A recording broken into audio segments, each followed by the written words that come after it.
Assalamualaikum warahmatullahi wabarakatuh. Nah, kembali lagi di Ekskul IPA. Di sini kita akan membahas tentang apa sih yang dimaksud dengan disinfektan.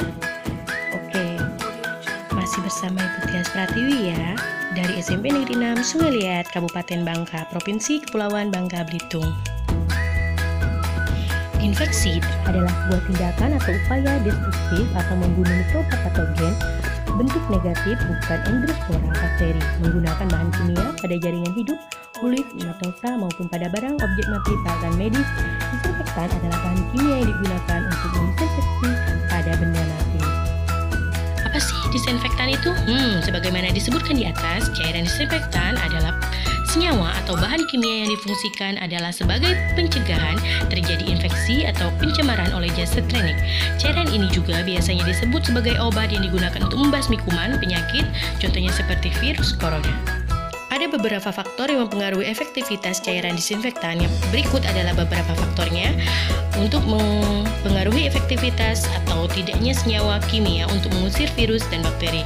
Yang pertama adalah suhu, yang kedua adalah lamanya paparan, yang ketiga konsentrasi dari disinfektan, yang keempat derajat keasaman atau pH, yang kelima adanya atau tidaknya bahan pengganggu di dalamnya.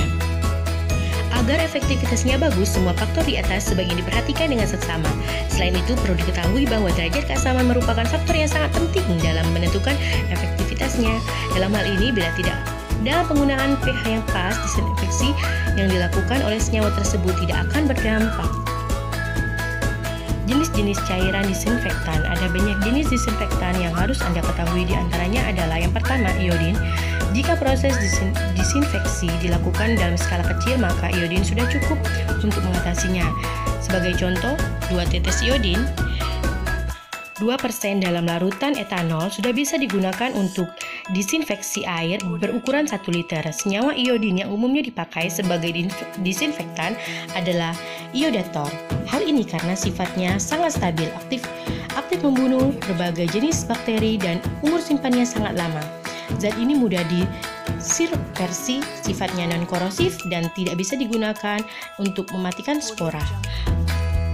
Pada pH 7 atau netral, aktivitas iodafor berjalan dengan lambat. Zat ini juga tidak bisa bekerja bila digunakan pada suhu panas, yaitu di atas 49 derajat Celcius. Selanjutnya ada alkohol. Alkohol merupakan jenis yang sering dipakai di rumah sakit atau di bidang kesehatan. Senyawa yang dipakai biasanya adalah isopropil dan etil alkohol. Konsentrasinya berada di kisaran 60% sampai dengan 90%. Jika dipakai pada logam, maka senyawa ini tidak akan menimbulkan korosi atau karat. Sebaliknya, saat digunakan pada benda yang terbuat dari plastik atau karet, sifatnya sangat merusak. Senyawa ini sangat mudah sekali menguap. Klorin. Ada banyak jenis klorin yang bisa dipakai sebagai cairan disinfektan. Salah satu yang paling aktif adalah asam hipoklorit. Kelebihan dari cairan ini adalah mudah digunakan dan jenis bakteri yang dibunuh sangat banyak, termasuk bakteri gram negatif dan positif. Ada yang tahu nggak sih apakah disinfektan itu berbahaya? Sebagaimana disebutkan di atas bahwa ada beberapa jenis senyawa yang bisa digunakan untuk membunuh bakteri dengan karakteristik masing-masing.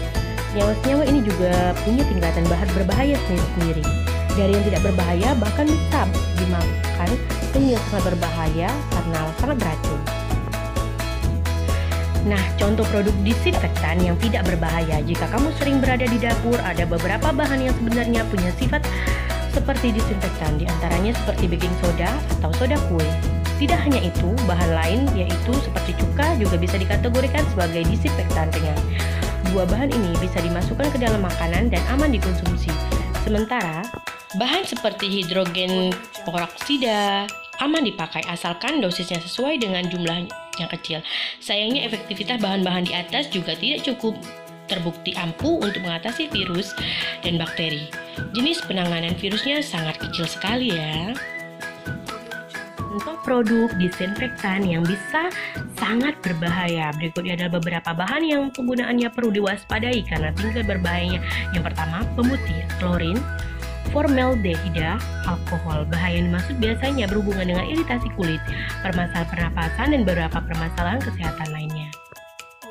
Nah, solusi dan alternatif terbaik penyemprotan cairan disinfektan untuk menyiasati bahaya di atas, gunakan masker, sarung tangan, dan pakaian lengkap. Selain itu, bila ingin lebih aman, cara terbaiknya adalah dengan memanggil jasa disinfektan virus dan bakteri. Hal ini penting, mengingat tim profesional akan lebih jauh mengerti mengenai bahan-bahan terbaik yang bisa digunakan untuk membunuh virus dan bakteri. Selain itu, dosis yang digunakan sudah tepat dan sasaran sesuai dengan kebutuhan. Nah, jika anak-anak ibu belum tahu, nah ini dia ada gambar iodin, alkohol, dan klorin. Untuk lebih jelas materi bagaimana cara pembuatan disinfektan, kalian bisa membuka YouTube dengan alamat di bawah ini. Terima kasih ya atas perhatian kalian. Tetap semangat belajar dan selalu menjaga kesehatan. Ingat 3M. Yang pertama, menggunakan masker bila keluar rumah. Yang kedua, sering mencuci tangan. Dan yang ketiga, menjaga jarak jika di dalam kerumunan. Terima kasih.